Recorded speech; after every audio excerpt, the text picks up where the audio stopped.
Hello అండి, welcome to అన్విలాస్ kitchen. ఈరోజు వీడియోలో సింపుల్ అండ్ టేస్టీగా చేపల పులుసు ఎలా చేయాలో చూద్దాం. ఈ కూర చేయడానికి నేను 1 కేజీ చేపలు తీసుకున్నాను.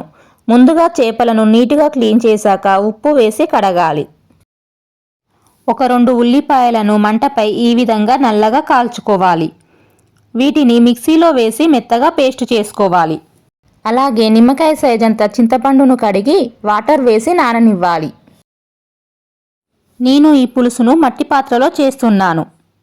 మట్టి పాత్రలో చేపల పులుసు చేస్తే ఎంతో టేస్టీగా ఉంటుంది. దీనిలో 4-5 టేబుల్ స్పూన్ల ఆయిల్ వేసుకోవాలి. ఆయిల్ వేడయ్యాక 1 ఉల్లిపాయను కట్ చేసిన ముక్కలు, 4 పచ్చిమిర్చి ముక్కలు, కొద్దిగా మెంతికూర కట్ చేసి వేసుకోవాలి. వీటిని లో ఫ్లేమ్లోనే 4-5 నిమిషాలు వేయించుకోవాలి.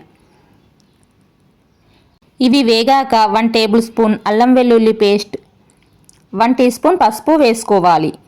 అల్లం పచ్చివాసన పోయే వరకు వేయించాలి. దీనిలో చేప ముక్కలు వేసుకోవాలి. వీటిని నిదానంగా చేప ముక్క విరగకుండా 4-5 నిమిషాలు వేయించుకోవాలి. ఇలా ఆయిల్లోనే చేప ముక్కలు వేయిస్తే కూర నీచు వాసన రాకుండా ఉంటుంది. ఇప్పుడు ఇందులో ముందుగా నానబెట్టిన చింతపండు రసం వేసుకోవాలి.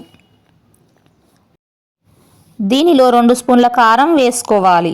కారం ఎక్కువగా తినేవారైతే ఎక్కువ వేసుకోవాలి. కారం తాలింపులోనైనా వేసుకోవచ్చు. ఇప్పుడు 2 స్పూన్ల ఉప్పు వేయాలి.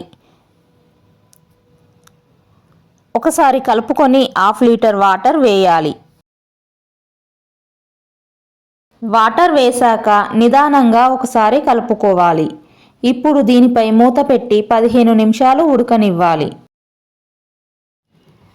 15 నిమిషాల తర్వాత 1 టీ స్పూన్ మెంతుల పొడి, 1/2 టీ స్పూన్ జీలకర్ర పొడి వేసుకోవాలి. అలాగే ముందుగా ఉల్లిపాయను కాల్చి చేసుకున్న పేస్ట్ కూడా వేసుకోవాలి. దీనిని నిదానంగా కలుపుకోవాలి. ఇప్పుడు దీనిపై మూత పెట్టి ఇంకో 10 నిమిషాలు ఉడికించుకోవాలి. 10 నిమిషాల తర్వాత 6 వెల్లుల్లి రెబ్బలు, 2 ఇంచుల దాల్చిన చెక్క, 2 యాలకులు, 4-5 లవంగాలు, కొంచెం జాపత్రి అన్నీ కలిపి పేస్ట్ చేసుకోవాలి. ఈ పేస్టును కూరలో వేసుకోవాలి. అలాగే కొత్తిమీర కూడా వేసుకోవాలి. ఇవి వేశాక నిదానంగా కలిపి 2-3 నిమిషాలు ఉడికించుకోవాలి. ఇప్పుడు ఉప్పు సరిపోయిందో లేదో టేస్ట్ చూసుకొని తక్కువగా అనిపిస్తే ఉప్పు వేసుకోవాలి. ఒకసారి చేపల పులుసు ఈ విధంగా చేసి చూడండి. మీ ఇంట్లో వాళ్ళు అందరూ ఎంతో ఇష్టంగా తింటారు. మీరు చేశాక ఎలా వచ్చిందో కామెంట్ చేయండి. ఈ వీడియోని మీ ఫ్రెండ్స్కి, ఫ్యామిలీ మెంబర్స్కి షేర్ చేయండి.